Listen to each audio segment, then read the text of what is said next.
Hi friends, இன்றைக்கி நான் உங்களுக்கு செஞ்சு காணிக்க போகிற ரெசிபி ஒரு செம்ம சாஃப்டான ஓட்ஸ் இட்லி. ரெகுலர் இட்லியே சாப்பிட்டு போர் அடித்தவங்களுக்கு இந்த ஓட்ஸ் இட்லி ரொம்ப ஹெல்த்தியானது. இன்ஸ்டன்ட் ஓட்ஸை வந்து பவுடர் பண்ணி ஒரு பவுலில் எடுத்திருக்கேன். அப்புறம் ரவை கொஞ்சம் போட்டுக்கோங்க, தயிர் ஆட் பண்ணிக்கோங்க, உப்பு ஆட் பண்ணிக்கோங்க. இதோட ஃபுல் ரிட்டன் ரெசிபியோட லிங்க் வந்து கீழே டிஸ்கிரிப்ஷனில் கொடுக்குறேன், செக் பண்ணுங்கள். தண்ணி ஆட் பண்ணி கெட்டியாட்டு ஒரு பேட்டர் மாதிரி ரெடி பண்ணிக்கோங்க, நல்ல ஸ்மூத்தாட்டு. இது அப்படியே ஒரு 15 நிமிஷம் விட்டிங்க அப்படின்னா இந்த மாதிரி திக்காயிடும். அதுக்கப்புறமா கொஞ்சம் எக்ஸ்ட்ரா தண்ணி கொஞ்சம் கொஞ்சமாக ஆட் பண்ணி நல்ல ஒரு இட்லி மாவு பதத்துக்கு மிக்ஸ் பண்ணி வச்சுருங்க. இந்த டெக்ஸ்டரில் இருக்கணும்.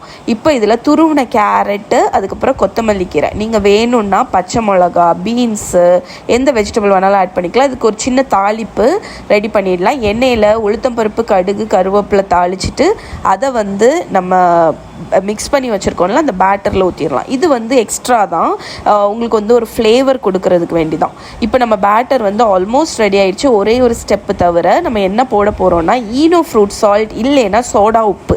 இந்த வாட்டி நான் சோடா உப்பு போட்டு உங்களுக்கு செஞ்சு காணிக்கிறேன். போன வாட்டி பண்ண ரவா இட்லியில் ஈனோ சால்ட் போட்டேன். ரெண்டுத்தில் எது வேணாலும் போட்டுக்கலாம். 1/2 டீஸ்பூன் சோடா உப்பு போட்டுக்கோங்க. போட்டு நல்லா மிக்ஸ் பண்ணி அந்த பேட்டர் வந்து ரெடி ஆகிடுச்சு. இட்லி தட்டில் நான் சின்ன சின்ன இட்லி தட்டு, மினி இட்லி தட்டில் எண்ணெய் வந்து க்ரீஸ் பண்ணியிருக்கேன். அதில் பேட்டரை ஊற்றி கம்ப்ளீட்டாக எல்லா தட்டிலையுமே ஃபில் பண்ணதுக்கப்புறம் ஸ்டாக் பண்ணிவிட்டு ஸ்டீமர் நம்ம இட்லி பாத்திரத்தில் வச்சு ஒரு 7-8 நிமிஷம் ஸ்டீம் பண்ணி எடுத்துட்டால் போதும். ஒரு டூத்பிக் ஏதாவது உள்ளே குத்தி பாருங்கள், வெந்தது தெரிஞ்சிருச்சு, ஒன்றுமே ஒட்டாமல் வந்துச்சுன்னா வெந்துடுச்சுன்னு அர்த்தம். இந்த ஒரு இது ட்ரிக் என்னென்னு பார்த்தீங்கன்னா, கொஞ்சம் வெளியே எடுத்து ஒரு 2 மினிட்ஸ் அதை கூலாக விட்டுருங்க அந்த இட்லி தட்டிலையே. அதுக்கப்புறமா ஒரு ஸ்பூனை தண்ணியில் டிப் பண்ணி நீங்கள் ரிமூவ் பண்ணிங்கன்னா ஈஸியாக இட்லி வந்துடும். ஸோ அடுப்புலேருந்து எடுத்த உடனே நீங்கள் ரிமூவ் பண்ணிங்கன்னா கொஞ்சம் டெக்ஸ்டர் வந்து செட் ஆகாது. அதனால் ஒரு 5 மினிட்ஸ் கூலாக விட்டுட்டு ஒரு ஸ்பூனை தண்ணியில் டிப் பண்ணி ரிமூவ் பண்ணுங்கள், ஈஸியாக வந்துடும்.